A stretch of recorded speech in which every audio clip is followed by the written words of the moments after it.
Hello दोस्तों, कैसे हो आप सब? मैं भी बढ़िया ही होंगे। तो चलिए आज हम आपके लिए लेकर आ चुके हैं मैथ के मॉक टेस्ट नंबर 4 को, जो कि आपका रहेगा इजी प्लस मॉडरेट प्लस थोड़ा सा हाई लेवल का। क्योंकि सभी कह रहे थे कि सर लेवल इजी है, लेवल इजी है, लेवल बढ़ाओ। तो आज का जो मैंने लेवल रखा है ना, वो आपका जेके एसएसबी के अकॉर्डिंग ही हाई लेवल है। ठीक है। आपका मैंने ये नहीं किया कि बहुत ज्यादा हाई लेवल कर दिया, नहीं। जो आपके जेके एसएसबी जितने हाई लेवल के पूछेगा ना आपके इस एग्जाम के रिलेटेड, वही हाई लेवल रखा है। ज्यादा मैं हाई लेके नहीं किया। और अगर आज का लेवल थोड़ा सा, अगर हमें थोड़ा मुझे लगेगा कि हाँ भाई इजी है, तो मैं और हाई लेवल करने की कोशिश करूंगा। क्योंकि मैं आपके जेके एसएसबी के ही क्वेश्चंस को देखता हूँ कि किस लेवल तक वो जा सकते हैं। उसी को रखते हुए आज हमने ये मॉक टेस्ट रखा है, जो कि आप बता देना अपना कमेंट में कि आपका स्कोर कितना रहा कितना नहीं। तो चलिए स्टार्ट करते हैं आज क्वेश्चन नंबर 1 से। पहला क्वेश्चन आपका इजी है और आपकी स्क्रीन के ऊपर है, तो ट्राई करना। आज का सेशन जो है ये मैं लाइव लाने वाला था, क्योंकि होता क्या है कि जब मैथ का मैक्सिमम मॉक टेस्ट चल रहा होता है ना, और अगर लेवल थोड़ा सा हाई होता है तो डाउट्स बढ़ जाते हैं। इसलिए मैं इसको लाइव ही लाना चाहता था, बट भाई कमेंट्स ही आपके ऐसे आ जाते हैं ना यार, मन नहीं करता लाइव आने का। तो चलो कोई बात नहीं, आज रिकॉर्डेड ही देख लो। अगर हाँ नहीं समझ आएगा, जहाँ आपको थोड़ा सा डाउट वगैरह रह जाएंगे कुछ, फिर हम लाइव आकर ही किया करेंगे। चलिए, क्वेश्चन नंबर 1 है आपकी स्क्रीन के ऊपर। करने की कोशिश करना, वीडियो को रोक लेना, वीडियो लंबी नहीं खींचेंगे हम। तो देखो क्वेश्चन में क्या कहा है, रेशियो से क्वेश्चन है। आप सभी ने ऐसे क्वेश्चन बहुत बार बनाए हुए, अगर तैयारी की होगी एग्जाम की। तो क्या कहा है, पी रेशियो क्यू कितनी रेशियो दे दी गई है? 4 दे दी गई है। क्यू रेशियो आर और आर रेशियो एस। ठीक है। पी रेशियो क्यू कितना दे दिया गया है? 4:5 दे दिया है। और क्यू रेशियो आर कितना है? 3:4 है, ये मैंने नीचे लिख दिया। आर रेशियो एस कितना है? 2:5 है। देखो यार, ये ना आपका मॉक टेस्ट चल रहा है, ज्यादा मैं इसमें डिटेल में समझाऊंगा, मॉक टेस्ट भी लंबा होगा और फायदा नहीं है, क्योंकि आप मॉक टेस्ट देने आए हो, आप सीखने नहीं आए। ये फाउंडेशन क्लास नहीं है आपकी। तो थोड़ी सी चीजों को, बेसिक चीजों को हम स्किप करते चलेंगे, क्योंकि वो हम मान के चलेंगे कि आपको आती होंगी। चलो, तो हमें पता है अब जो जगह बच गई है, इसमें हम क्या करते हैं, जो इसके आमने सामने वाले पड़ोसी है उस पर कब्जा कर लेते हैं। अब इस आर के नीचे वाली जगह के सामने कौन है? 5 है। ये यहाँ पे क्या करेगा? कब्जा कर लेगा। 5 यहाँ आ गया और 5 जहाँ पे भी आ गया। 4 के सामने 4 आ गया। यहाँ पे 2 आ गया, यहाँ पे 2 आ गया, और यहाँ पे क्या आ गया? 3 आ चुका है। हमें पूछा क्या गया है? हमें पूछा है पी रेशो एस। तो पी और एस को ही हम देखते हैं। क्यू और आर को हमने क्यों देखना भाई? अगर हमें पूछा ही नहीं गया, क्यों अपना टाइम वेस्ट करना हमने? देखो, पी और एस में अगर मैं देखूं, अगर कुछ कट रहा है तो काट लेना चाहिए। मुझे 4 और 4 कटता हुआ दिख रहा है, मैंने काट लिया। 3 into 2 कितना होता है? 6 होता है। और 5 into 5 कितना होता है? 25 होता है। रेशो हमें मिल गई कि नहीं मिली, बताओ? 6:25 मिल चुकी है। ऑप्शन नंबर बी हमारा बिल्कुल सही है। इजी क्वेश्चन था और उम्मीद करता हूँ आपने कर भी लिया होगा, क्योंकि आपका जब एग्जाम आएगा ना, अगर एग्जामिनर ये सोचोगा कट ऑफ मैंने नीचे रखनी है, तो वो भाई आपका सारे क्वेश्चन हाई लेवल के नहीं करेगा, इजी भी देगा आपको। चलो, क्वेश्चन नंबर 1 आप सभी ने आंसर दिया होगा। 2 पे आ जाते हैं। इसको बनाने की कोशिश करना, सारे अच्छे क्वेश्चन दिखेंगे आपको आज। क्योंकि यार मैंने आपके लिए बहुत कुछ सोचा था कि आपके एग्जाम के आसपास जब 1-2 दिन बचेगा या थोड़ा बहुत से, तब आपको कुछ अच्छा मैथ के कॉन्सेप्ट दे जाऊं जो आपके एग्जाम के लिए फायदे होंगे। आपके एडवांस मैथ से भी आपको उस कॉन्सेप्ट के ऊपर 2-2 क्वेश्चन करवा के जाऊं, फायदा हो जाएगा आपको उससे। बट यार कमेंट्स ऐसे आते हैं ना, मतलब कमेंट्स ऐसे आ रहे हैं कि भाई आ नहीं रहे, एक आधा कमेंट्स आया, बाकी तो बहुत सारा प्यार देते हो कमेंट्स में आप। उसमें ये था कि सर आपको मैथ्स पढ़ाना नहीं आता, आप एक काम करो, हमारे जम्मू का वही चैनल है, वहां से जाके सीखो। भाई अगर आप हमें कंप्यूटर का कहते, रीजनिंग का कहते, या मुझे आप जीके जीएस का कहते कि आपको पढ़ाना नहीं आता, वो मैं मानता, क्योंकि वो मेरा सब्जेक्ट नहीं है। हमने अपने टाइम के ऊपर भाई जॉब ली है, एग्जाम क्रैक करके पढ़ाए हैं, तभी आज पढ़ा पा रहा हूँ, बाकी सब्जेक्ट भी थोड़े बहुत। बट अगर आप डेली उस पर प्रैक्टिस नहीं करते हो, तो हाँ थोड़े बहुत नॉलेज उसमें कम हो जाती है। ये नहीं है कि पढ़ा नहीं सकते, बट मैथ तो यार मैं डेली पढ़ा रहा हूँ, आप उस पर शक कर रहे हो। और वो भी ऐसे नहीं कर रहे, दूसरे चैनल के कमेंट्स में नाम डाल रहे हो कि इससे जाके पढ़ो। भाई मैं नहीं बोलता किसी भी टीचर को कि आप अच्छा पढ़ाते हैं या बुरा पढ़ाते हो, मैं कहता हूँ सब अच्छा पढ़ा रहे हैं, ठीक है। और स्पेशली मैंने कभी ये नहीं कहा कि हाँ मेरे चैनल को सब्सक्राइब करो, बहुत इंपॉर्टेंट है सब्सक्राइब करना। भाई तुम खुद आ रहे हो, पकड़ के मैं ला नहीं रहा इस चैनल पे, और आके तुम खुद वीडियोस देख रहे हो और कमेंट कर रहे हो। भाई तुम उसी टीचर से पढ़ो ना जो आपको अच्छा लग रहा है यार। यहाँ क्यों अपना टाइम वेस्ट कर रहे हो? वैसे भी टाइम कम रह गया एग्जाम के लिए, तो उन्हीं टीचर को फॉलो करो। ऐसे ही दिमाग खराब करने आ जाते हो बाकी बच्चों का भी। मेरा तो होगा ही नहीं भाई, मेरा क्यों होना? मेरे को अच्छे लगते हैं ऐसे कमेंट्स, है ना। देखो भाई, मैं जब यूट्यूब पे आया था ना, ये मुझे पता था कि अगर चैनल ग्रो होगा, हेटर्स भी आएंगे, और वो आ भी रहे हैं, मुझे खुशी हो रही है। क्योंकि आपको राज की बात मैं बताऊं, अगर आप जिंदगी में कोई भी काम कर रहे हो ना, तो अगर आपकी सारी तारीफें कर रहे हैं, तो एक बार उस काम को देख लेना सही है कि गलत है, क्योंकि वो सही नहीं होगा तभी आपकी तारीफें कर रहे हैं सब। और अगर आप जिंदगी में ऐसा काम कर रहे हो जिसमें आपके हेटर्स बन रहे हैं, तो समझ लेना आप सही रास्ते पे हो भाई, क्योंकि सही रास्ते पे जब बंदा चलता है ना, बर्दाश्त नहीं होता सभी से। तो ये जिंदगी का रूल है, तो सभी की लाइफ में होता है ऐसा। तो ऐसे कमेंट्स आ रहे थे, कोई बात नहीं, आने दो भाई। जो ऑफलाइन पे भीड़ होती है वो रीजनिंग या जीके जीएस को देख के आती होगी, मैथ तो उनको बेकार लगता होगा, तभी आते हैं वो, है कि नहीं? तो चलो, आज का लेवल अच्छा लेवल है। आगे मॉक टेस्ट अगर लाऊंगा मैं तो अच्छे लेवल के रखेंगे, इजी इजी, क्योंकि शायद ना आए आपके एग्जाम में। चलिए, क्वेश्चन नंबर 2, उम्मीद करता हूँ आपने बना लिया होगा। क्या था क्वेश्चन, देखिए। ए रेशो बी दी की सैलरीज दे दी गई है, उन्होंने कहा इंक्रीमेंट हुआ उनकी सैलरीज में 30%, 20% और 10% का। इंक्रीमेंट होने के बाद आपकी सैलरी की जो न्यू रेशो है वो पूछी गई है।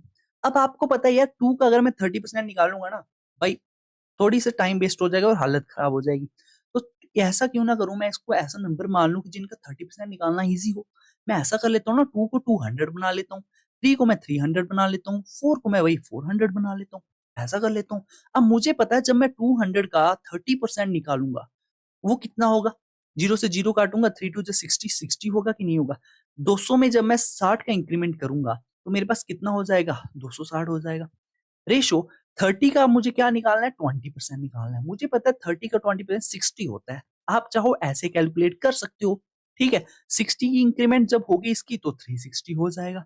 अब 40 का आपको 10% निकालना है, हमें पता है 400 का 10% 40 होता है, तो प्लस 40 इसमें ऐड करेंगे, 440 हो जाएगा आपके पास। अब यही तो रेशो मांगी है आपसे, जीरो से मैं जीरो को काट दूंगा, इसको 2 से काटूंगा 13 बार में कट जाएगा, इसको 2 से काटूंगा 18 बार में कट जाएगा, और इसको 2 से काटूंगा 22 बार में कट जाएगा। ये हमारा सिंपल सा एक आंसर हो जाएगा, जो कि हमें ऑप्शन नंबर सी में दिख रहा है, यही बिल्कुल सही आंसर है। चलिए, पहले 2 क्वेश्चन इजी क्वेश्चन थे, मजा आया होगा। नेक्स्ट क्वेश्चन पे चलते हैं, क्वेश्चन नंबर 3। बताओ, ये आपका डिविजिबिलिटी से है, ऐसा ही आप बोर्ड मास का भी समझ सकते हो, मतलब कोई भी है इसी चैप्टर का है, ठीक है। ऐसे क्वेश्चन एग्जामिनर पूछता है, मेरे को डाउट है पूछ सकता है, इसलिए मैंने डाल दिया भाई। चलो, 3 है, करना वीडियो को रोक कर करना, ठीक है, टाइम क्यों हमने वेस्ट करना ज्यादा। चलिए, अब मुझे पता है 132 है। 132 की हमें डिविजिबिलिटी तो पता नहीं है, बट हाँ, इसकी अगर मैं फैक्टर्स लूँ उसकी डिविजिबिलिटी पता होनी चाहिए हमको। 132 के फैक्टर्स बनते हैं, मुझे पता है 11 और 12 से मैं मल्टीप्लाई करूंगा 132 बन जाएगा। अब मुझे 12 के 12 की जो डिविजिबिलिटी है वो पता होनी चाहिए। और 12 की डिविजिबिलिटी होती क्या है हमें पता है, जो नंबर आपके 4 और 3 से डिवाइड हो रहे होंगे ना, वो 12 से भी होंगे ही होंगे, डेफिनेटली होंगे, 100% होंगे वो। तो मैं क्यों ना 4 और 3 की डिविजिबिलिटी चेक कर लूं, मेरा ये क्वेश्चन सॉल्व हो जाएगा। 4 की डिविजिबिलिटी क्या कहती है कि क्वेश्चन की लास्ट के 2 डिजिट जो है ना वो 4 से डिवाइड होने चाहिए भाई। तो 3 है, 3 में मैं ऑप्शन में अगर मैं पी की कोई वैल्यू उठा लूं, मुझे पता है 3 जो 30 है, जो 31 जो है, ये तो 4 के टेबल में नहीं आता, बट 32 4 के टेबल में आता है। अगर 32 4 के टेबल में आता है तो 36 भी 4 के टेबल में आता है कि नहीं? दोनों आते हैं। यहाँ से मुझे 2 और 6, बी और डी दो आंसर दिखे, ए और सी हो नहीं सकता। अब मैं 4 की डिविजिबिलिटी चेक कर ली, उससे मेरे को 2 आंसर दिख गए। मैं करूंगा अब 3 की डिविजिबिलिटी चेक। 3 की डिविजिबिलिटी चेक क्या कहती है कि भाई सम ऑफ डिजिट जो है ना वो हमारे 3 से कटने चाहिए। जहां जहां मुझे डिजिट 3 से कटते हुए दिखेंगे वो मैं काट दूंगा। अब पहला नंबर है हमारा 636633, और पी को एक बार मैं 2 रख लेता हूँ, और दूसरी बार मैंने 6366 और 33, और दूसरी बार पी को मैं 6 रख लेता हूँ, क्योंकि यहाँ से मुझे 2 वैल्यूज मिल चुकी है पी की। चलिए, अगर 3 की डिविजिबिलिटी चेक करेंगे तो सभी डिजिट 3 से कटने चाहिए। 6 भी करता है, 3 भी करता है, 6 भी करता है, 6 भी करता है, 3 3 2 नहीं करता भाई, ये गलत हो गया। दूसरे में देखते हैं, 3 6 जाएगा, 3 जाएगा, 6 जाएगा, 6 जाएगा, 3 जाएगा, 3 जाएगा, और 6 भी जाएगा। ये पूरा नंबर 3 से डिवाइड हो रहा है। इसका मतलब जो हमारे पी की वैल्यू है ना, वो ऑप्शन नंबर डी 6 है। ये थी इसकी डिविजिबिलिटी। बताओ, अगर आपने कर लिया होगा तो बहुत बढ़िया बात है भाई, तैयारी आपकी अच्छी चल रही है जीके एसएसबी के अकॉर्डिंग। क्वेश्चन नंबर 4 आपकी स्क्रीन के ऊपर, इसको बनाने की कोशिश कीजिए, वीडियो को रोक के बनाने की कोशिश करना, और आज मुझे कमेंट में अपना स्कोर जरूर बताना भाई कि कितनी रही आपकी तैयारी। जिन बच्चों को लग रहा था लेवल इजी है, लेवल इजी है, तो अगर आज का लेवल भी आपको बिल्कुल इजी लग रहा है ना, तो मेरे भाई जेके एसएसबी की तैयारी करना छोड़ दो, कोई हाई लेवल की तैयारी करो ना। क्या क्या करोगे वीएलडब्ल्यू की पोस्ट को निकाल कर? एक सीट बर्बाद करोगे क्योंकि आपका लेवल हाई लेवल है, तो किसी अच्छे लेवल के एग्जाम को टारगेट करो। ठीक है, चलिए क्वेश्चन नंबर 4 है। तो वीडियो रोक के बना लिया होगा आपने। तो देखो इसको करना क्या है, या तो आप सीधा डायरेक्ट एक्स की वैल्यू पुट कर लो और लेफ्ट हैंड साइड और राइट हैंड साइड को इक्वल करके देख लो। इनमें से एक तो वैल्यू होगी ही एक्स की, पुट करके आप दोनों साइड अगर इक्वल आ रही है आपका आंसर आ गया।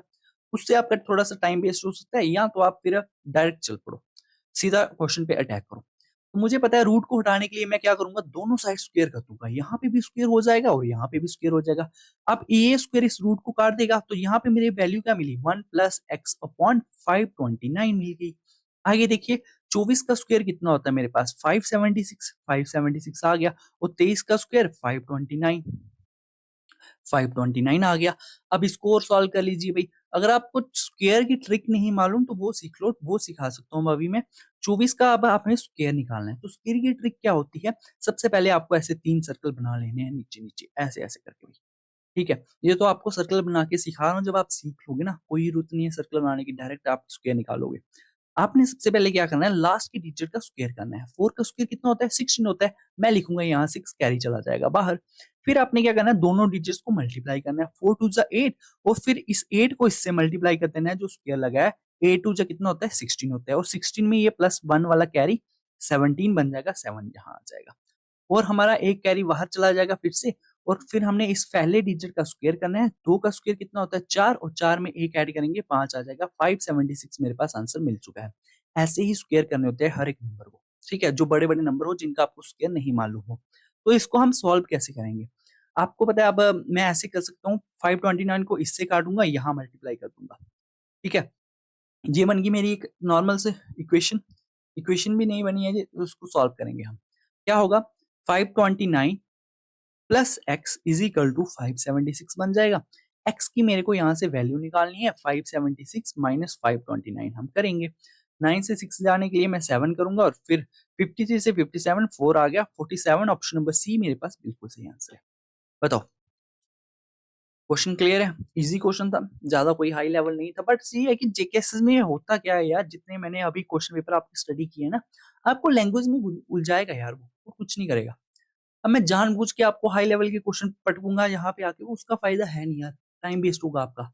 और ये टाइम जो है वो आपका बड़ा मतलब जरूरी टाइम है आपका ये, इसको वेस्ट नहीं करना है। 5 पे आ जाते हैं, इस क्वेश्चन को करने की कोशिश करो टाइम एंड वर्क से।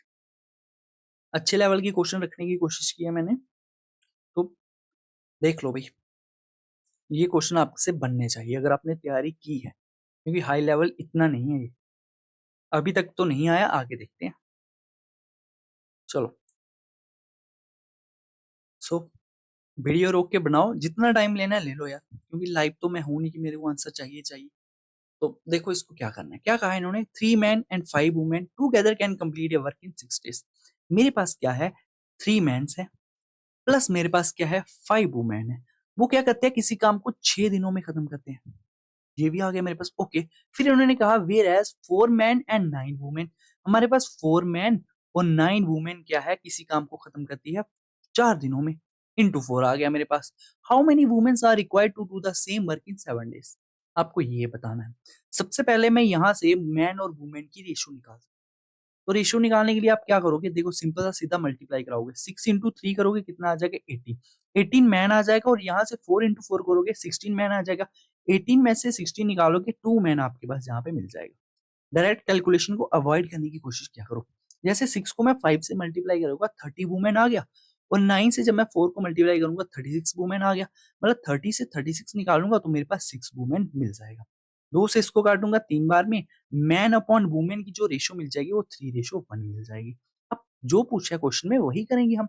How many womens are required to do the same work in 7 days, ये बात तो पूछी गई है ना। मतलब मुझे को, मैं मान लेता हूँ मेरे को एक्स वुमेन्स चाहिए, और वो काम खत्म करने चाहिए 7 दिनों में। तो मैं क्या करूंगा, आप यू भी आप किसी भी क्वेश्चन को लेके कर सकते हो, या तो इसको ले लो या तो इसको ले लो। आप मैं चाहता हूँ मैं पहले वाले को ले लेता हूँ, तो मेरे पास आ गया 3 मैन की वैल्यू मुझे पता है कितनी है, 3 है, तो 3 इंटू 3 आ जाएगा, प्लस 5 वुमेन की वैल्यू मुझे पता है 1 है, 1 आ गया, इंटू कितना आ जाएगा बाहर, 6 आ गया मेरे पास। ठीक है, चलिए इसको बनाने की कोशिश कीजिए आप। अब आपके पास देखो 3 3 से कितना आ गया, 9 आ गया, और 9 प्लस 5 कितना आ गया, 14 आ गया। 14 इंटू 6 आ गया मेरे पास यहाँ पे, और यहाँ पे एक्स वूमेन आ गई इंटू 7। 7 से इसको काटूंगा 2 बार में, 6 टू जा मेरे पास 12 जो है बिल्कुल सही आंसर आया। ऑप्शन नंबर बी बिल्कुल सही आंसर है आपका। बताइए, किया था ऐसा क्वेश्चन आपने, और ये क्वेश्चन ऐसे होना था आपका। ठीक है, question number 5 option number B इसका बिल्कुल सही आंसर है। आते हैं क्वेश्चन नंबर 6 पे। सिंपल सा क्वेश्चन है, इसको भी बनाने की कोशिश करो। सो अच्छा लेवल है, तो देख लो भाई इसको, वीडियो रोक के इसको भी बनाने की कोशिश करो। और अगर अभी से ही डर गए हो, अभी तो एडवांस मैथ आया ही नहीं, तो यहीं से वीडियो मत छोड़ के चले जाना। एडवांस मैथ के भी मैंने अच्छे कॉन्सेप्ट रखे हैं जो एग्जाम में आते हैं।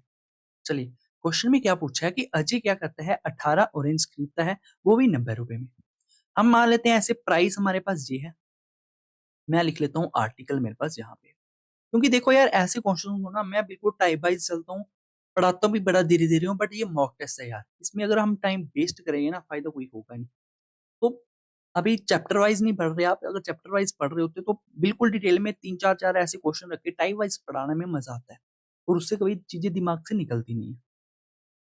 बट फिर भी ऐसे कमेंट आ जाते हैं, सर आपको पढ़ाना नहीं आता। मेरे भाई अभी आप पढ़े ही नहीं तो पढ़ाना कैसे आएगा मेरे को, तुम्हें पता कैसे चलेगा मुझे पढ़ाना आता है कि नहीं? चलो यार सही है, जिनको पढ़ाना आता है उनसे पढ़ा करो, कहीं से तो जॉब लग जाएगी ना।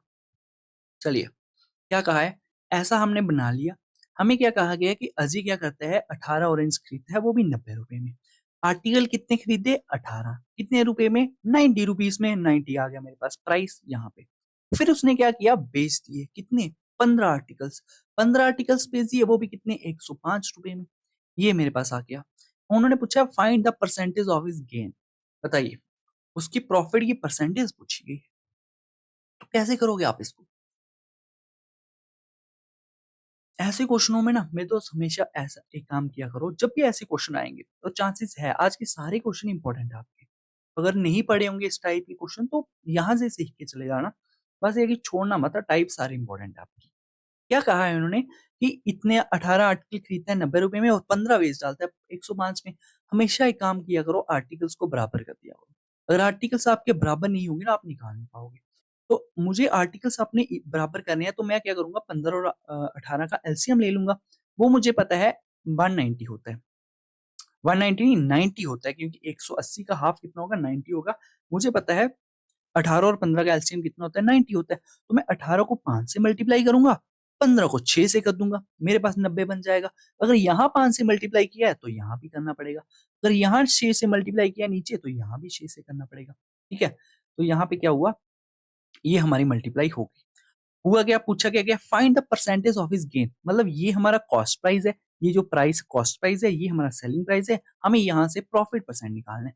जब भी आपकी वैल्यू रेशियो में हो ना, आप काट सकते हो सीधा सीधा। अब मुझे करता हुआ दिख रहा है, 6 से अगर मैं इसको काटूंगा कट जाएगा मेरे पास ये 15 बार में, और 15 से अगर मैं इसको काटूंगा ये कटेगा मेरे पास कितनी बार में भाई, 7 बार में कट जाएगा।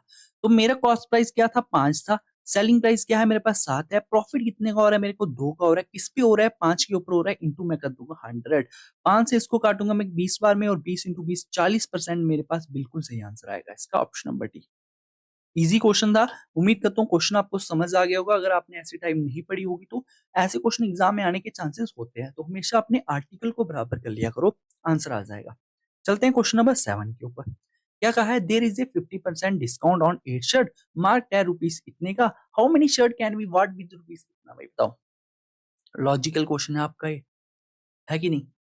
आप गए दुकान पे खरीदने के लिए, आपने देखा कि 8 शर्ट जो है प्राइस है उनका इतना है, और 15% का डिस्काउंट चल रहा है। आपके पास है 5100 रुपया, और आप इसमें इसमें आप कितनी शर्ट्स खरीद सकते हो, आपको ये फाइंड करना है। तो क्वेश्चन को ट्राई करना, ठीक है। सबसे पहले मैं देखूं, मेरे पास 8 शर्ट्स का जो प्राइस है ना, वो है मेरे पास 9600 है। अगर मैं एक शर्ट का प्राइस निकालना चाहूँ, क्या निकाल सकता हूँ, 8 से इसको मैं काटूंगा कितनी बार में कट जाएगा मेरे पास, 12 बार में कट जाएगा। एक शर्ट का प्राइस कितना होगा, 1200। ठीक है, एक शर्ट का प्राइस कितना आ गया, 1200 आ गया मेरे पास। हमें क्या पूछा है कि भाई मेरे पास मैं 5100 में कितनी शर्ट खरीद सकता हूँ। अब देखो मेरे पास जो मार्केट प्राइस है ना वो आ गया 1200, क्योंकि एक शर्ट का प्राइस 1200 है। 1200 की शर्ट्स मिल रही हैं भाई सभी को, ठीक है। तो अब मुझे क्या निकालना है, सेलिंग प्राइस। सेलिंग प्राइस देखिए, जो 1200 जो है ना वो अपने आप में कितना है, 100% ही है कि नहीं है। डिस्काउंट तो बाद में मिला, शर्ट का जो रेट है 1200 अपने आप में पूरा है, 100% है, ठीक है जी। जो शर्ट जो बिक रही है ना आपकी, वो आपकी 15% डिस्काउंट पे बिक रही है, मतलब 85% के ऊपर बिक रही होगी वो। ये भी बात समझ आ गई हमें। तो इसकी जो वैल्यू होगी वो क्या होगी वो देख लेते हैं। जीरो से जीरो जीरो काटू, 5 टू 10 जीरो आ जाएगा, और 1020 हमारे पास इसका क्या होगा, आंसर होगा सेलिंग प्राइस। ये जो है हमारे पास एक शर्ट का सेलिंग प्राइस आ गया, क्योंकि 1200 की शर्ट थी, उस पे 15% का डिस्काउंट था, तो 1020 की वो हमारी शर्ट बिक रही थी। मेरे पास पैसे कितने हैं भाई, 5100। अब 1020 की शर्ट है, मुझे कितनी शर्ट मिलेगी मुझे ये नहीं पता, मैं एन से मल्टीप्लाई कर देता हूँ। और पर टोटल पैसे जो लगेंगे ना उसके, वो 5100 ही लगेंगे। तो आपको एन की वैल्यू निकालनी है। निकाल सकते हो कि नहीं बताओ। जीरो से इसको जीरो को काटोगे, और 102 से 510 जाएगा आपके पास 5 बार में, एन की वैल्यू कितनी आ गई, 5। आपका एन की वैल्यू 5, और ऑप्शंस गलत। ये तो गलत बात है भाई, बताओ। ऑप्शंस गलत हो चुके हैं आपके, क्योंकि गलती तो हमने कहीं की नहीं। आपको देखो 15% का डिस्काउंट कितना है, 8 शर्ट्स हैं, एक शर्ट की वैल्यू है 1200। एक शर्ट की वैल्यू हमारे पास 1200 आ गई, उस पे 15% का डिस्काउंट मिल रहा है, मतलब वो एक शर्ट बिक्री होगी आपके पास 1020 की, 1020 की। मेरे पास इतने पैसे में कितनी शर्ट ले सकता हूँ, मतलब मेरे पास इतने की शर्ट है, एन से मल्टीप्लाई कर दिया, और 5100 पूरा है मेरे पास, तो एन की वैल्यू 5 ही आएगी। ऑप्शंस गलत है, 2 की जगह आप यहाँ पे 5 कर सकते हो, आपका ऑप्शन नंबर बी बिल्कुल सही आंसर है। ठीक है, टाइपिंग मिस्टेक होगी होगी हो जाती है। अगर ऐसा कोई एग्जाम में क्वेश्चन आए और ऐसे ऑप्शन हो, आप चैलेंज भी कर सकते हो भाई। ठीक है, तो क्वेश्चन नंबर 8 आपकी स्क्रीन के ऊपर, ट्रिग्नोमेट्री से बता दीजिए।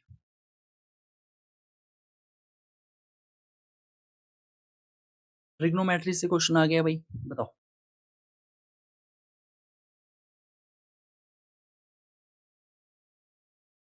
सो वीडियो को रोक लो, इजी क्वेश्चन है फिलहाल। तो देखो यहाँ पे क्या पूछा गया, साइन ए प्लस बी का फार्मूला, जो कि आपको पता होना चाहिए क्या होता है।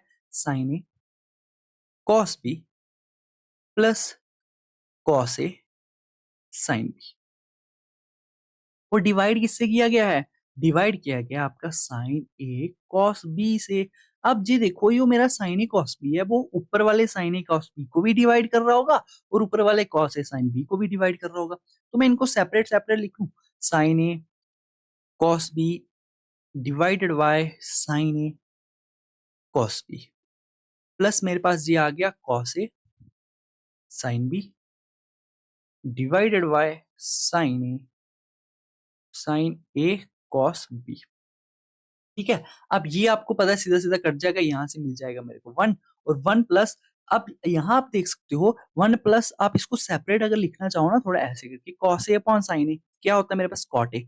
1 प्लस मेरे पास मिल गया मेरे को कॉट ए, और into sine B upon cos B क्या होता है मेरे पास, साइन कॉस कॉस क्या होता है मेरे पास, टेन। तो टेन भी मेरे पास मिल चुका है। 1 plus cot A tan B कहाँ दिख रहा है, ऑप्शन नंबर ए में दिख रहा है, यही तो सही आंसर होगा। बताओ। तो ट्रिग्नोमेट्री अगर पढ़ी होगी नॉर्मल, थोड़ी बहुत यहाँ से बन जाएगा, ठीक है। हालांकि मैंने ट्रिग्नोमेट्री की भी अच्छी क्वेश्चन रखने की कोशिश की है, पता नहीं वो इस मॉक टेस्ट में आए हैं कि नहीं आए, आगे देख लेते हैं। क्वेश्चन नंबर 19 आपकी स्क्रीन के ऊपर, 19 नहीं सॉरी 9। सारे अच्छे क्वेश्चन है यार, सारे, और है भी पूरे जेके एसएसबी के ही लेवल के, तो बनाना आना चाहिए आपको। ठीक है, करने को तो यार मैं भी ऐसा कर सकता हूँ जैसे बाकी एजुकेटर्स कर रहे हैं, यूट्यूब पे इजी और करवा लेता हूँ, ऑडियंस और मिल जाएगी मेरे को, फिर मैं कहूंगा भाई मेरे लाइव मेरे ऑनलाइन मॉक टेस्ट खरीद लो तुम, इतने के दे रहा हूँ मैं। और बच्चे इस टाइम है भी प्रेशर में, खरीदेंगे भाई, डेफिनेटली खरीदेंगे, बेशक छोटा चैनल है। तो वो काम नहीं कर रहा यार मैं। फिर भी ये एजुकेटर को रिस्पेक्ट मिलनी चाहिए ना, वो देनी चाहिए, बाकी बहुत सारा प्यार मिलता है यार यूट्यूब से, वो नहीं है। चलो, क्वेश्चन नंबर 9 क्या कह रहा है, a certain sum of money amounts to rupees इतना हो जाती है 2 सालों में, और वो इतना पैसा हो जाती है 3.5 सालों में, सिंपल इंटरेस्ट के ऊपर आपको रेट ऑफ इंटरेस्ट पूछा है, बताइए। अच्छा क्वेश्चन है, प्रिंसिपल नहीं पूछा, रेट ऑफ इंटरेस्ट पूछा है। सो अगर तो आपने वीडियो रोक लिया, आंसर दे दिया, बहुत बढ़िया, अच्छी तैयारी चल रही है आपकी। वरना वही होता है यार, जब हाई लेवल होता है मैं इसको लाइव ही लाना चाहता था, बट रिकॉर्डेड में ही आज आप खुश रहना सीखो। ठीक है, देखो हमारा कोई प्रिंसिपल है, हमें नहीं पता क्या है हमारे पास अमाउंट प्रिंसिपल। वो क्या हुआ, वो हमारे पास 2 सालों में ना, 2 इयर्स में ना, वो हमारे पास बन चुका है 8,928 रुपए। और वही पैसा मेरा 3.5 सालों में कितना बन चुका है, 10,224। ये मिल गया मेरे पास। अब सबसे पहले अगर आपको रेट ऑफ इंटरेस्ट निकालना है ना, आपको प्रिंसिपल निकालना पड़ेगा। बिना प्रिंसिपल के आप रेट ऑफ इंटरेस्ट कभी नहीं निकाल सकते। ठीक है, तो प्रिंसिपल निकालने के लिए मैं क्या करूंगा, इन दोनों के बीच का फर्स्ट ऑफ ऑल डिफरेंस लूंगा। इन दोनों के बीच का जो डिफरेंस है वो कितने सालों का है, भाई हमें पता है 2 से 3, 1.5 सालों का डिफरेंस है। यही 1.5 सालों का डिफरेंस यहाँ पे कितना आ रहा है वो हम चेक कर लेते हैं। तो यहाँ पे कितना आ रहा है मेरे पास, 8 से 4 जाएंगे 6 आ जाएगा, और 9 जहां पे मिल जाएगा मेरे को, और फिर कितना आ जाएगा, 2 और 1 आ गया। देखिए 1.5 सालों का डिफरेंस मेरे पास कितना आ गया, 1296। मुझे कितने साल पीछे जाना है, 2 साल पीछे जाना है। जो मेरे पास 1296 जो है ना, वो 1.5 ईयर्स की वैल्यू है। मुझे तो 2 साल पीछे जाना है, प्रिंसिपल तक जाना है, क्योंकि 2 साल का गैप है ना यहाँ पे। इंटू 2 से मैं मल्टीप्लाई करवा दूंगा। इसको सॉल्व कर लो। अगर मैं इस पॉइंट को उड़ाऊंगा, ऊपर 0 आ जाएगा, 20 बन जाएगा। ठीक है, और 5 से काटूंगा 3 बार में, 5 से काटूंगा 4 बार में, 3 से आप इसको काट सकते हो डायरेक्ट 4 बार में। और कितनी बार में कटेगा जी, तो 4 बार में काट सकते हो डायरेक्ट, इसको काटोगे 3 बार में, 2 बार में, 432। ठीक है, इंटू 4 से मल्टीप्लाई करोगे कितना आ जाएगा, 4 2 8, 12 आ गया, और 17 1728 तुम्हारे पास आ चुका है। क्या, जो हमारे पास 2 सालों का डिफरेंस है। तो 8928 में से अगर मैं माइनस कर दूंगा क्या, 1728, तो मैं प्रिंसिपल पे पहुंच जाऊंगा। तो प्रिंसिपल मेरे पास कितना आ जाएगा, 8928 में से जब मैंने माइनस किया 1728, तो कितना आ गया, 002 और 7200 मेरे पास क्या हो गया, प्रिंसिपल आ चुका है। ठीक है, प्रिंसिपल आ गया। अब आप रेट ऑफ इंटरेस्ट निकाल सकते हो। रेट ऑफ इंटरेस्ट निकालने का ये फॉर्मूला होता है ना, rate is equal to simple interest upon principal into 100 upon, मेरे पास आ जाता है टाइम। तो सिंपल इंटरेस्ट तुम्हारे पास है कितना, 2 सालों का दिया गया 1728, तुम्हारे पास प्रिंसिपल भी आ गया, टाइम भी आ गया तुम्हारे पास 2 साल, तो रेट ऑफ इंटरेस्ट अब आसानी से निकलेगा। कैसे निकालोगे, जगह तो थोड़ी बहुत बच गई है, चलो कोशिश करते हैं। देखो रेट ऑफ इंटरेस्ट कैसे निकलेगा, आपके पास सबसे पहले आ गया सिंपल इंटरेस्ट, वो कितना है 1728 है। ओके, प्रिंसिपल कितना है हमारे पास, 7200 है। इनटू हमारे पास 100 अपॉन टाइम कितना है, 2 सालों का है। 00 से 00 जा चुका, सर्वनाश हो गया इसका। 2 से अब आप इसको काट लो। ठीक है, तो 2 से अब आप इसको काटोगे कितनी बार में कटेगा, 8 बार में, और इसको 6 बार में, और आ गया 4 बार में। 864 आ चुका है। 72 से आपका 864 डायरेक्ट कट रहा होगा। तो 720 है, उससे ज्यादा 2 के टेबल में 4 कब आता है, 12 में आता है, 12% हमारा बिल्कुल सही आंसर है। देख रहे हो, कैलकुलेशन सारे नहीं करनी होती। मैंने क्या देखा कि 720 को अगर मैं 10 से मल्टीप्लाई कराऊंगा ना, 72 को अगर मैं 10 से मल्टीप्लाई कराऊंगा, मेरे पास बन जाएगा 720। मेरा जो 864 है वो 720 से थोड़ा सा ज्यादा है कि नहीं है। तो 2 के टेबल में 4 कहाँ पे आता है, थोड़ा सा मल्टीप्लाई करने पे, तो 2 से मल्टीप्लाई करने पे 4 मिल जाता है, तो 12% इसका सही आंसर होगा। और कोई ऑप्शन है भी नहीं कि जो हमें जूनियर टीचर पे 4 दे, तो 12% आपका सीधा सा आंसर आ गया। चलते हैं क्वेश्चन नंबर 10 के ऊपर। ट्रिग्नोमेट्री से क्वेश्चन आ गया आपका वापिस से, बनाइए। अभी तो 10 क्वेश्चन पे ही पहुंचे हो आप, अभी तो देखो अभी 8 क्वेश्चन और बाकी है, मजा आएगा। चलिए, ऐसे क्वेश्चंस एग्जामिनर बहुत बार पूछता है। आपको ये नॉर्मल सी बात पता होनी चाहिए क्या, कि अगर मेरे को साइन को कॉस में कन्वर्ट करना है ना, सपोज करो मेरे पास साइन 10 डिग्री है, मुझे उसको कॉस में कन्वर्ट करना है, तो मैं क्या करूंगा, 90 माइनस थीटा करूंगा, मतलब 90 माइनस 10 डिग्री करूंगा, मेरे पास आ जाएगा कॉस 80 डिग्री। बात समझाई कि नहीं आई, बताओ। अगर सपोज कर लो आपके पास साइन 30 डिग्री है, ठीक है, उसे आपने कॉस में कन्वर्ट करना चाहते हो, तो कॉस 90 माइनस 30 डिग्री, कॉस आपके पास बन जाएगा 60 डिग्री। सेम ऐसा ही ये ऊपर वाला क्वेश्चन है। क्या कहा है, साइन और नीचे क्या दिया है, कॉस दिया है। मुझे पता है अगर कॉस को मैं साइन में कन्वर्ट करूंगा ना, कॉस को सपोज करो मैंने साइन में कन्वर्ट कर लिया, तो 90 माइनस 36 अगर मैं करूंगा, मेरे पास बन जाएगा 54 डिग्री। और ये साइन 54 साइन 54 कट के यहाँ पे 1 मिल जाएगा। सेम एज इट इज आपके पास कोसेक और सेक है। कोसेक को सेक में करने के लिए आप 90 माइनस 44 करोगे, वो आपके पास मिल जाएगा क्या, सेक 46 डिग्री मिल गया। ये भी आपका कट जाएगा, और 1 प्लस 1 आपके पास क्या आएगा, आंसर 2 बिल्कुल सही आंसर होगा, ऑप्शन नंबर सी। 1 सेकंड का क्वेश्चन था, बिना पेन उठाए करते आप, पता है? अगर आपने ट्रिग्नोमेट्री अच्छी तरीके से पढ़ ली होगी। मैंने ट्रिग्नोमेट्री का एक बड़ा अच्छा क्वेश्चन ढूँढा था, शायद इस मॉक टेस्ट में नहीं हुआ वो। जेकेएसबी एग्जाम में ही आया था वो क्वेश्चन। अगले मॉक टेस्ट में उसे जरूर डालूंगा यार। आ जाते हैं क्वेश्चन नंबर 11 के ऊपर। और वो ट्रिग्नो का ऐसा क्वेश्चन था, अगर आपको कुछ सॉल्व ना हो ना, तो आप सीधा उसमें ट्रिपलेट्स लगा के कर सकते थे, बट चलो, जब नेक्स्ट मॉक टेस्ट लाऊंगा उसमें करवा दूंगा सब, सारे टाइप्स करवा दूंगा भाई। चलिए, क्वेश्चन नंबर 11 है, क्या कहते हैं, देखो इसको और बनाने की कोशिश करना, वीडियो को रोक कर बनाने की कोशिश करना भाई। आज तो मुझे पता भी नहीं है मैंने किस टाइम पे वीडियो स्टार्ट की बनाना, इतना टाइम हो गया रिकॉर्ड करते हुए, ज्यादा लंबी ना हो जाए। चलिए, इसको देख लो। क्या कहा है, Asha and Suman mud forts have heights, उन दोनों के ना मड फोर्ट्स है, ठीक है। एक है आशा का, जी आ गया मेरे पास आशा का, और दूसरा आ गया मेरे पास सुमन का। सुमन का क्या है, बड़ा है, ठीक। सुमन का मेरे पास ऐसा बड़ा वाला मड फोर्ट आ गया, ये आ गया सुमन का।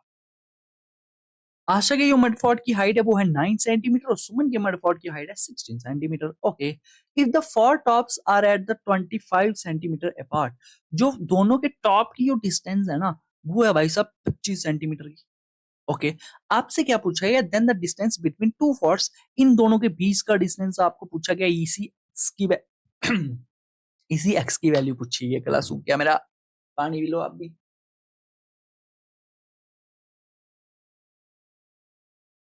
क्या होता है ना, जब हम क्लास में पढ़ाते हैं ना, उसमें थोड़ा सा चुप रहने का टाइम मिल जाता है, सामने कम्युनिकेशन होती रहती है। यहाँ पे पता है अकेला बोलते चलो तो थोड़ा सा हो जाता है। बताओ, अब आपको लग रहा होगा जी हाइट एंड डिस्टेंस क्या, बट नहीं, आप इसको सिंपल अपने नॉर्मल ज्योमेट्री से भी कर सकते हो। देखो कैसे करोगे, बनाओ इसको, डायग्राम भी मैंने आपके सामने बना दी। अब देखो, मुझे सिंपल सी एक बात दिख रही है, अगर नीचे वाला डिस्टेंस एक्स है, तो ऊपर के टॉप से अगर मैं यहाँ का डिस्टेंस लूँ, ये भी तो एक्स ही होगा ना, है कि नहीं, ये भी एक्स ही होगा।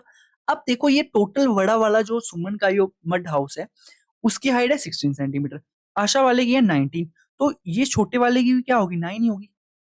और ये अगर पूरा 16 है, नीचे वाला 9 है, तो ऊपर वाला कितना होगा, 7 होगा। अब एक बात आपको दिखी होगी भाई, अगर आपने सही से पढ़ी होगी ट्रिग्नोमेट्री वगैरह, तो उसमें क्या आपको ट्रिपलेट मिल गया। क्या ट्रिपलेट मिल गया, 7, 24, 25 का ट्रिपलेट मिल गया। आप डायरेक्ट जहां से 24 आंसर देते, ऑप्शन नंबर ए आपका सही हो जाता है, डायरेक्ट जहां से आप 24 आंसर देते। बट अगर आपको ट्रिपलेट्स नहीं पता, तो आप बाय हाइपोटेनस से जा सकते हो। क्या कहता है वो कहता है कि H square is equal to B square plus B square होता है। हाइपोटेनस है आपके पास 25, 25 का आपके पास स्क्र आ जाएगा, is equal to base square. क्या है, बेस आपको नहीं पता, आपको एक्स का स्क्र ही निकालना है। परपेंडिकुलर आपके पास है 7 का स्क्र निकालना है आपको। चलिए, मैं इन दोनों को उस साइड ले आता हूँ, तो इसको मैं कहाँ लिखूं, यहाँ लिख दूं 25 का स्क्वायर माइनस ऑफ 7 का square is equal to X का मेरे पास स्क्वायर आ गया। अब इस स्क्वायर को यहाँ भेजूंगा, रूट आ जाएगा, तो 25 का स्क्वायर माइनस ऑफ 7 का स्क्वायर का रूट मेरे पास आ चुका है। अब यही आपको फाइंड करना है, कितना होता है ये, 625 माइनस ऑफ 49, और 625 में से जब आप 49 निकालोगे, तो कितना बच जाएगा आपके पास, 6 और 3 से जाएगा यहाँ पे 7 आ जाएगा। हाँ, 5 से 7 आ गए यहाँ पे मेरे पास, और 576 बन चुका है। और ये हमने अभी ही पढ़ा, किसका होता है, 24 का रूट होता है, हमारे पास 24 आंसर आ जाता है। बट अगर आपको ट्रिपलेट्स याद हो ना, डायरेक्ट आंसर होगा भाई, इंपॉर्टेंट ट्रिपलेट्स रट लिया करो सीधा सीधा। 12 पे आ जाते हैं, बताओ। क्वेश्चन नंबर 12 अच्छा क्वेश्चन है।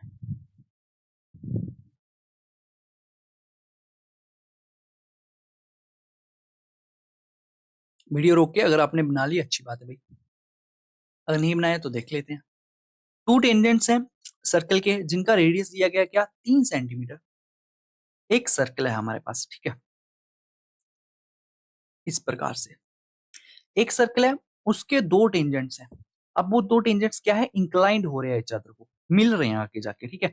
मतलब एक टेंजेंट होगा मेरे पास कुछ इस तरह से ऐसे जा रहा, दूसरा टेंजेंट होगा मेरे पास कुछ इस तरह से ऐसे करके जा रहा है, ठीक है। और उनका क्या दे दिया गया, रेडियस दे दिया गया। मतलब सेंटर से अगर मैं इनका रेडियस निकालूं ऐसे करके, वो होगा 3 सेंटीमीटर का, और इसका रेडियस निकालूं ये भी 3 सेंटीमीटर का होगा।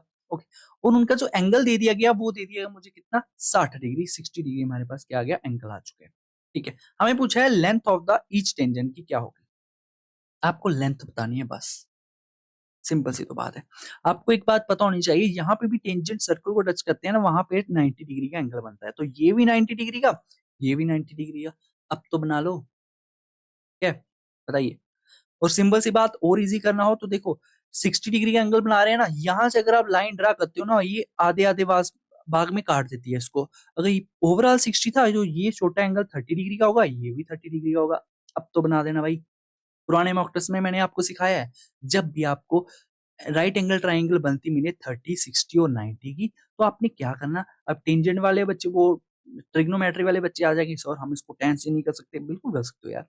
मैंने आपको क्या सिखाया है कि 30, 60, 90 का जब भी आपको ऐसा राइट एंगल ट्राइंगल मिले, क्या किया करो, 30 के सामने 1 रखा करो, 90 के सामने 2 और 60 के सामने √3। ये देख लो।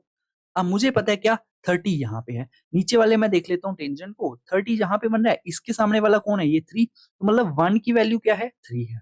60 यहाँ पे बन रहा होगा, इस 60 को, इसके सामने कौन है, ये वाली लाइन है, ठीक है, इसके सामने क्या होना चाहिए, √3 होना चाहिए, और 90 के सामने क्या होना चाहिए, 2 होना चाहिए। देख लेते हैं, 30 के सामने 1 है, मतलब 1 की वैल्यू अगर 3 है ना, मुझे √3 की वैल्यू निकालनी है, तो वो क्या आ जाएगा, 3 √3 हमारे पास बिल्कुल सही आंसर होगा, option number B. Easy question था, बताओ।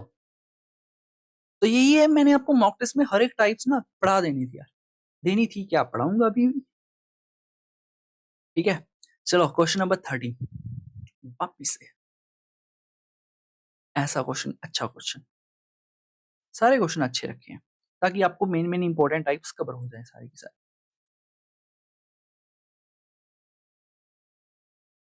चलिए बनाने की कोशिश करना, वीडियो रोक के टाइम लो अपना पूरा, अच्छी तरह से बनाओ, बस वीडियो ये लंबी ना चली गई हो यार, मेरे को पता ही नहीं है कितनी टाइम की होगी। 13 पे ही पहुंचे अभी हम। देखिए क्या कहता है, इन ट्राइंगल एबीसी, एक ट्राइंगल है हमारे पास ऐसे करके कुछ, वो क्या है, ए बी सी नाम की है। बी डी जो है परपेंडिकुलर है किस पे, ए एसी पे, तो वी से मैं डी जहां पे चला जाऊंगा ये, और ये मेरे पास क्या है, परपेंडिकुलर है, मतलब ये 90 डिग्री का एंगल बना रहा होगा यहाँ यहाँ दोनों साइड। ठीक है भाई, डायग्राम छोटी तो नहीं बन गई ना भाई, देख लेना, थोड़ा सा क्वालिटी बढ़ा लेना, और क्या है यार। तो E is the point on BC, BC के ऊपर हमारे पास एक पॉइंट है, क्या है, वो ई है, such that angle BE A, B BE A, मतलब ये वाला जो एंगल है ना हमारे पास कुछ इस तरह से, ये जो है हमारे पास x डिग्री है, ठीक है। If E A C is equal to 46 degree, E A C is equal to 46 degree, मतलब ये वाला अगर मेरे पास, डायग्राम छोटी होगी यार, दिखेगा नहीं आपको, मिटा देता हूँ मैं। टक टक टक, मिल गया। ओके, बड़ी बनाएंगे अब हम, ऐसे करके कुछ इस तरह से, इस तरह से, ये बन गई मेरे पास एक ट्राइंगल एबीसी, ठीक है।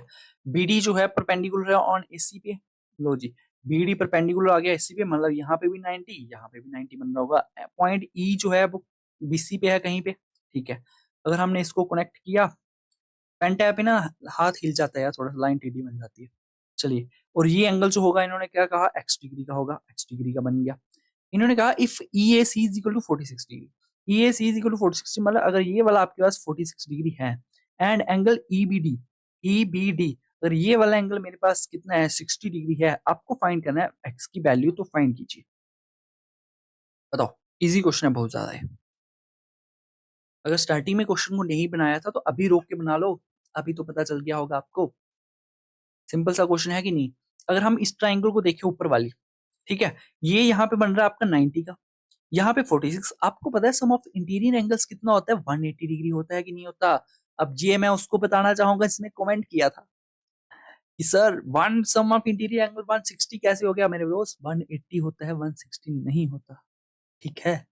देखो, अब आपको ये वाला एंगल पता है, ये वाला एंगल पता है, तो ये वाला एंगल आप आसानी से फाइंड कर लोगे कि नहीं। आपको पता है सम ऑफ इंटीरियर एंगल अगर 160 होता है, तो 90 प्लस 46 136 हो गया। आपको दूसरा एंगल निकालना है, तो 136 इसमें से आप माइनस कर लोगे, तो आपके पास 44 डिग्री बन जाएगा। तो ये वाला एंगल आपके पास क्या है, 44 डिग्री है। आपने वर्टिकली अपोजिट एंगल की प्रॉपर्टी पढ़ी होगी, वो क्या कहती है, अगर दो लाइनें आपस में इंटरसेक्ट हो रही है, ये वाला एंगल और ये वाला एंगल आपस में इक्वल होंगे, अगर ये एक्स है तो ये भी एक्स ही होगा। आपको यहाँ वर्टिकली अपोजिट एंगल दिखे, अगर ये ऊपर वाला 44 है तो ये भी क्या होगा, 44 डिग्री ही होगा। अब आपको वापिस एक ट्राइंगल बनती हुई दिखी, जिसका सम ऑफ इंटीरियर एंगल आपको पता है 180 डिग्री होता है। 60 प्लस 44 कितना होता है आपके पास? 104 होता है। अब 180 में से जब आप 104 निकाल दोगे आपके पास एक्स की वैल्यू भी मिल ही जाएगी आसानी से, कि नहीं बताओ? जब मिल जाएगी तो निकाल दो ना, 76 डिग्री ही आपका सही आंसर होगा, option number A. Easy question था कि नहीं था बताओ? अगर मैंने फास्ट समझा दी होगा तो स्पीड स्लो कर देना यार थोड़ी सी, टाइम मेरे को ना पता चल रहा कितना हो गया। 14 पे आ जाते हैं। इजी क्वेश्चन है ये भी। क्या क्वेश्चन है? एवरेज स्पीड से। बहुत बार मैं मॉक टेस्ट में भी पढ़ा चुका हूँ एवरेज स्पीड। अब तो अगर नहीं भी पढ़ी होगी पहले कहीं तो यहाँ सीख ली होगी आपने। देखो क्या कहा है क्या नहीं। एक मैन है, जाता है from A to B at a speed of से। एक स्पीड ये दे दी गई है, दूसरी स्पीड ये दे दी गई है, एवरेज स्पीड पूछी है। एवरेज स्पीड का आपको फॉर्मूला पता है क्या होता है? 2 time S1 into S2 upon S1 plus S2 ही हमारे पास फार्मूला होता है। तो 2 टाइम स्पीड 1 क्या है 12 इंटू स्पीड 2 क्या है 18, और उनको ऐड करूंगा 30 मिल जाएगा। 2 से इसको काटूंगा कितनी बार में? सीधा 6 बजे से भी काट सकता था बच्चों लोग, कोई बात नहीं, 15 आ जाएगा। 3 से काटूंगा 5 बार में, 3 से काटूंगा 4 बार में। 18 इंटू 4 कितना होता है? 2 और 5 52 डिवाइडेड बाय 5 52। अरे नहीं भाई, 52 ऐसे कर दिया मैंने। हाँ, 8 4 जा 32, और चारों तो 7 होता है यार। अरे भाई ये जरा जा, ठीक है। तो ये आ गया 72। 5 से 70 कितने टाइम आता है? 14 टाइम्स आता है, और बच गया 2/5। तो मेरे पास यही आंसर होगा, कौन सा? ऑप्शन नंबर ए बिल्कुल सही आंसर है कि इजी नहीं बताओ? इजी था ये तो आपने फ्री फंड नंबर ले लिया होगा। बताइए आगे, next question 15। What is the difference between the total surface area and curve surface area of cone whose radius is 35 centimetre? जो नेक्स्ट मॉक टेस्ट आएगा ना मैथ्स का, वो भी मैं अच्छा ही रखूंगा भाई, क्योंकि बहुत सारे इंपॉर्टेंट टाइप्स भी थे अभी। कुछ क्वेश्चन भी थे वो छूट के, जो मुझे जीके एसएसबी के अच्छे क्वेश्चन दिखे थे वो उसमें डालूंगा भाई। देखो सिंपल सी क्वेश्चन आपकी स्क्रीन के ऊपर, इसको बनाने की कोशिश कीजिए। Difference between the curve surface area, और आपका आ जाता है दूसरा क्या? टोटल सरफेस एरिया और कर्व सरफेस एरिया का डिफरेंस बताना है। बस इसमें आपने एक काम करना है, क्वेश्चन में ये भी दिया गया था क्या, कि पाई की आप वैल्यू ले लेना 22/7। ये आपको एग्जामिनर क्वेश्चन में देगा ही, तो आप बनाने की कोशिश करना भाई सब इसको जल्दी से। इजी क्वेश्चन है, क्योंकि मैंने आपको बहुत बार बताया मेंसुरेशन से अगर क्वेश्चन आएगा ना डायरेक्ट फार्मूला बेस ही आएगा।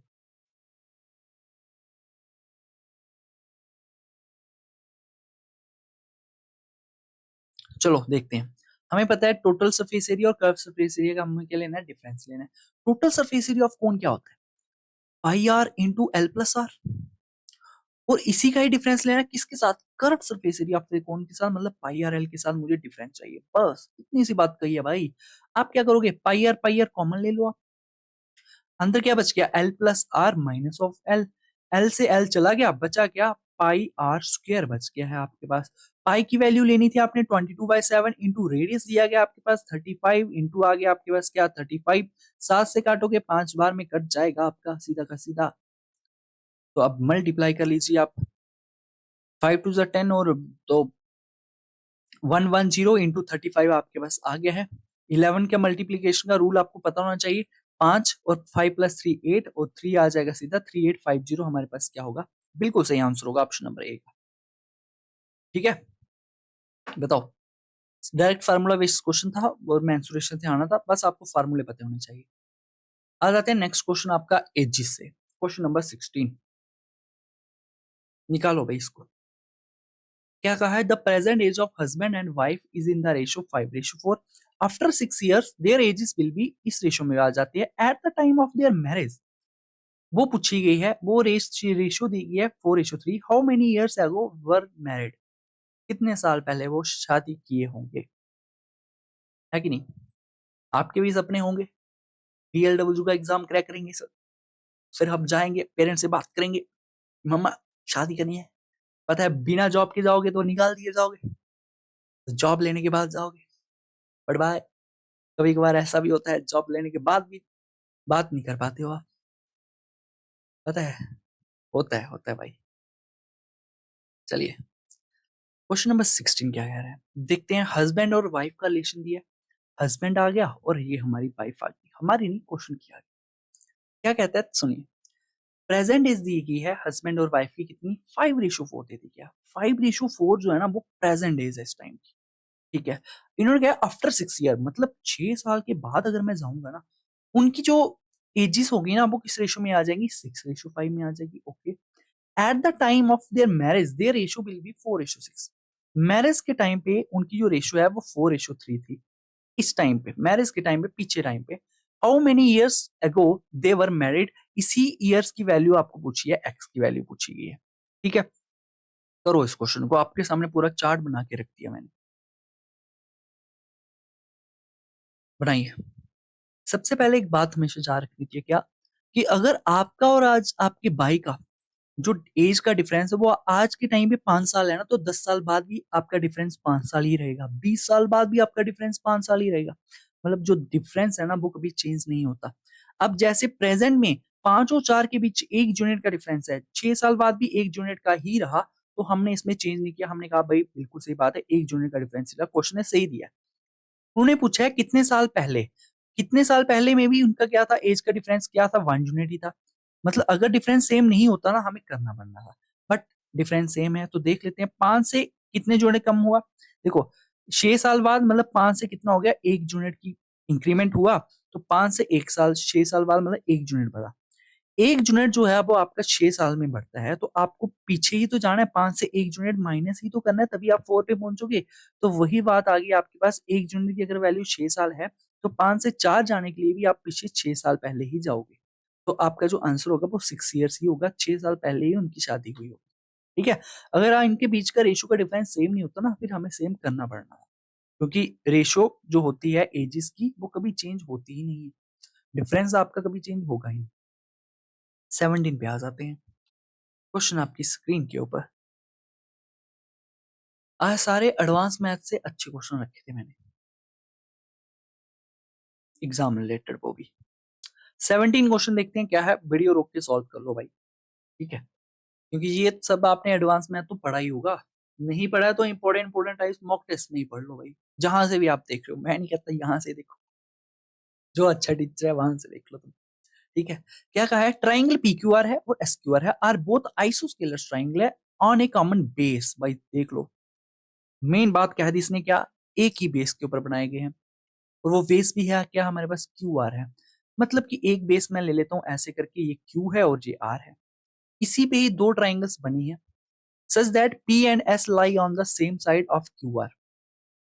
ओके। उस इसके ऊपर ट्राइंगल बनी है, if Q S R is equal to 60 degree, मतलब दो ट्राइंगल्स बने हैं ऐसे करके यार, ये और ये, और यहीं से एक ट्राइंगल बना ऐसे ऊपर को, और ये ऐसे ऊपर। ठीक है। होगा क्या, जो एंगल बेस से, जो ये ऊपर वाला जो एंगल है बेस से जितना दूर जाता जाएगा ना, उतना ही एंगल छोटा होता जाएगा। तो छोटे वाला एंगल कहाँ है, क्यू एस आर है, वो 60 डिग्री है, 60 डिग्री को हम रखेंगे यहाँ पे, और जो पास में है बेस के उसे हम क्या रख लेंगे, 100 डिग्री। नीचे वाला आ गया। ठीक है। ऊपर वाला कौन सा है, क्यू एस आर है, क्यू एस आर मतलब ऐसे ये होगा, और नीचे वाला क्या है, क्यू पी आर है, तो पी ये होगा। पूछा क्या क्या है, then find S R P. S R P ये वाला एंगल आपसे पूछा गया है भाई साहब, ये जो थीटा है यही पूछा गया आपसे, बताओ। मेन बात क्या थी इस क्वेश्चन में, दोनों ट्राइंगल्स आइसोस्केलर से, मतलब इसकी साइड भी बराबर होगी और इसकी साइड्स भी आपस में बराबर ही होंगी। आइसोस्केलर्स की आपको प्रॉपर्टी तो पता ही है, दोनों साइड्स बराबर होती है। पहले अगर मैं इस ट्राइंगल को ले लूं, किसको, क्यू आर और पी को, ठीक है, इसका एक एंगल दिया गया 100 डिग्री, मुझे पता है अगर ये दोनों साइड्स बराबर है ना, तो इनके जो एंगल्स है ना ये भी दोनों सेम ही होंगे। 180 डिग्री पूरा सम होता है ट्राइंगल के इंटीरियर एंगल्स का, 100 डिग्री चला गया, अब ये दोनों एंगल सेम बनाने हैं, तो बचा है हमारे पास कितना, 80 डिग्री, पूरा हो जाएगा ये 40 डिग्री का, और ये भी 40 डिग्री का। बात समझ आ गई। मतलब ये छोटा वाला जो एंगल है ना, ये भाई साहब 40 डिग्री है, और ये वाला एंगल जो है ये कितना है, 40 डिग्री है। ये आपको पता चल गया। अब मैं ले लेता हूँ बड़ी वाली ट्राइंगल को, ये आ गई मेरे पास बड़ी वाली ट्राइंगल, ये क्या है मेरे पास, एस क्यू और आर, इसका एंगल जो दिया गया वो दिया गया 60 डिग्री। दोनों ट्राइंगल्स क्या है, आइसोस्केलस है, ये भी आइसोस्केलस है, मतलब इसका ये वाला एंगल, एंगल क्यू और एंगल आर दोनों सेम एंगल होंगे। अगर 180 में से 60 डिग्री ऊपर वाला ही है, तो बचा कितना, 120, इसका मतलब 60 डिग्री ये भी होगा, 60 डिग्री ये भी होगा। अब आपको पता है एस से आर, ये वाला जो एंगल है, अगर मेरे पास ये पूरा 60 डिग्री है, ये वाला एंगल आर वाला, नीचे वाला एरिया ने तो 40 डिग्री ले लिया ना, तो थीटा के पास कितना बचा, 20 डिग्री, 20 डिग्री इसका बिल्कुल सही आंसर होगा, ऑप्शन नंबर डी। समझ आ गया होगा इतना मैं उम्मीद करता हूँ आपसे, क्योंकि यार बिल्कुल धीरे-धीरे समझाया, कोई फास्ट तो समझाया नहीं। दोनों ट्रायंगल को अलग-अलग करके भी समझाया आपको। तो उम्मीद करता हूँ समझ आ गया होगा, ईज़ी क्वेश्चन था। आज का लास्ट क्वेश्चन आपकी स्क्रीन के ऊपर बनाने की कोशिश करना, और कमेंट में आज आपने जो-जो आप थॉट देना चाहते हो ना, दे देना भाई। सभी के कमेंट्स पढ़ूँगा मैं, ठीक है? जो आप बोलना चाहते हो, सर वो वाले सर अच्छा पढ़ा रहे हैं, वो ईज़ी-ईज़ी करवा रहे थे हमको, जब वो इससे भी हाई लेवल करवा रहे हैं, आपने क्या करवा दिया ये तो? भाई बोल लेना, कोई बात नहीं। और आज अपना स्कोर ज़रूर बताना मेरे को, कैसा रहा? तभी मेरे को पता चलेगा कि हाँ, इससे भी हाई लेवल करना है कि नहीं करना है। इनफैक्ट लाऊँगा यार, मैं हाई लेवल लाऊँगा, क्योंकि जेकेएसएस भी जिस लेवल तक गई है ना, वो सभी लेवल लाऊँगा आपके लिए। आज का last question, the salaries of A, B are इसी रेशियो में दे दी गई है, कोई बात नहीं। ए और बी की टुगेदर की सैलरी जो है ना, वो 40,500 है। By what percentage is the salary of A more than that of C? देखो, अगर रेशियो दी गई होगी, परसेंटेज में पूछा गया होगा, भई आपको ओरिजिनल नंबर की कोई ज़रूरत ही नहीं है। भूल जाओ ओरिजिनल नंबर को, कोई ज़रूरत है ही नहीं। रेशियो से परसेंटेज आपकी यूँ निकल जाती है। आपसे पूछा क्या गया है, देखो, आपके पास पूछा गया by what percentage is the salary of A more than that of C? मतलब आपको ए से सी की पूछी गई है, आपको क्या बी की ज़रूरत है, बताओ मेरे को? है ही नहीं कहीं पे भी, क्यों लेंगे हम उसको? हम डायरेक्ट ए रेशियो सी ले लेते हैं। ए की रेशियो दे दी गई है 3:2 और सी की कितनी दे दी गई है 4:3। बी की तो हमें ज़रूरत नहीं है, क्योंकि उससे उसका कोई रिलेशन पूछा ही नहीं हमें, क्यों लें हम बीच में 6:5, ऐसे टाइम वेस्ट करना। इन दोनों की रेशियो निकाल लो, 3 से ऊपर मल्टीप्लाई कराऊँगा 9 बन जाएगा, 4 2 से कितना बन जाएगा 8 बन जाएगा। ए और सी की रेशियो आ गई 9:8, क्या पूछा है हमें? By what percentage salary of A more than that of C? भाई सी से कितनी ज़्यादा है ए की सैलरी? 1 यूनिट ही तो ज़्यादा है, 1 यूनिट ज़्यादा है किसके ऊपर? 8 के ऊपर इंटू 100 करोगे तो 12.5 होता है 1/8 की परसेंटेज वैल्यू। आपके पास ऑप्शन नंबर डी बिल्कुल सही आंसर होगा। बताओ, सारे क्वेश्चन अच्छे थे, ना ज़्यादा ईज़ी थे, ना ज़्यादा डिफ़िकल्ट थे।